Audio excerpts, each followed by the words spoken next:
This segment of UB Football Insider with Lance Leipold is brought to you by Ficta, Indel, and Elmer Eye Care. Focused on you. Chris, one of the things you bring to the table is your running ability. We've seen in the spring practices a lot more quarterback running than we might have last year. I'll start with you, but I want these other guys to answer the question about running quarterbacks. Is that what you feel like your strength is right now? I don't think it's a strength. I think it's something that I can utilize when I need to.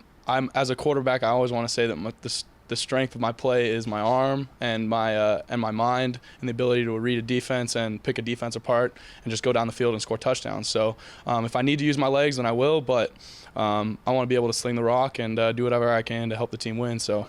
How about you, Grant? You like running? Is it something you enjoy? And it's a part of all quarterback play these days, isn't it? Yeah. No, I think it's something that we all can do, and it's a part of our game. But like Chris said, I mean, it's something that we can utilize rather than fully rely on it. I think that's something Coach K wants to branch out and start using it as kind of a more of a running threat quarterback. But at the same time, we still got to lead. We still got to, move the ball down the field with our arms and our legs. So it's definitely something that can be a positive. And you're about as big as anybody who's trying to tackle you, so that's a nice advantage, isn't it?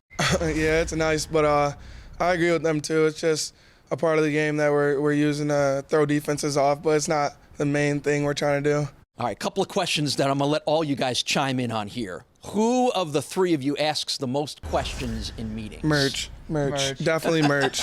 Are you all right with that? Yeah, I agree with that. I'm always trying to learn something and always trying to make sure I know what's going on. So. Right. All right.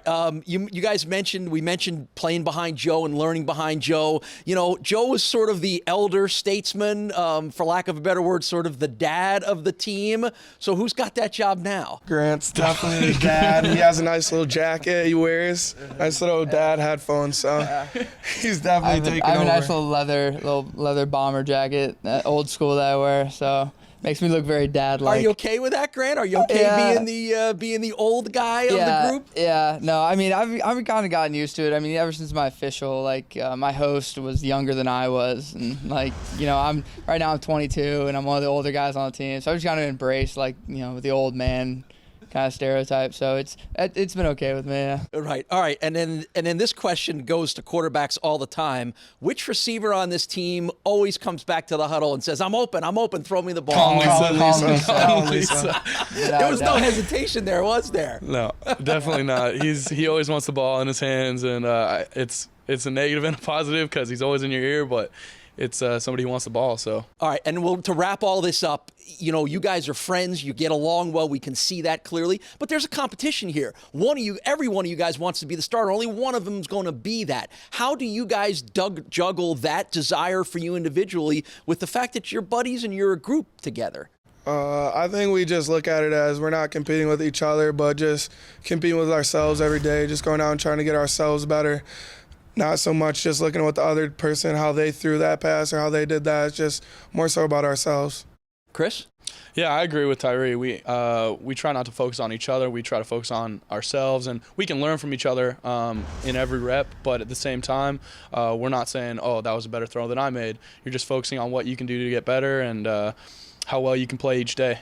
Right, and you're the elder statesman, so you get the last word. You've been through quarterback competitions before. Yeah, it's something I'm kind of used to. I've gone through a few, and it's one of those things. Everybody knows it's a business, and there's only one guy that's going to play quarterback, and we all know that. And us being friends, I think is something. Like they said, it's something we can help each other out. And granted, we're competing on the field, but it's more of how can we get better every day ourselves. So. Something more like that. We're not, like in the locker room, like trying to hide the dude's cleats or something like that. But it's a good competition. Those three quarterbacks are going to need good blocking from their offensive line. When we come back on UB Football Insider, we'll take you deep into the trenches with offensive line coach Daryl Agpalsa. Support the new Football Excellence Fund and help build a strong foundation for years to come. Go above and beyond by investing in the future of UB football today. Log on to bullsblueandwhite.com for more information and a list of Football Excellence Fund benefits.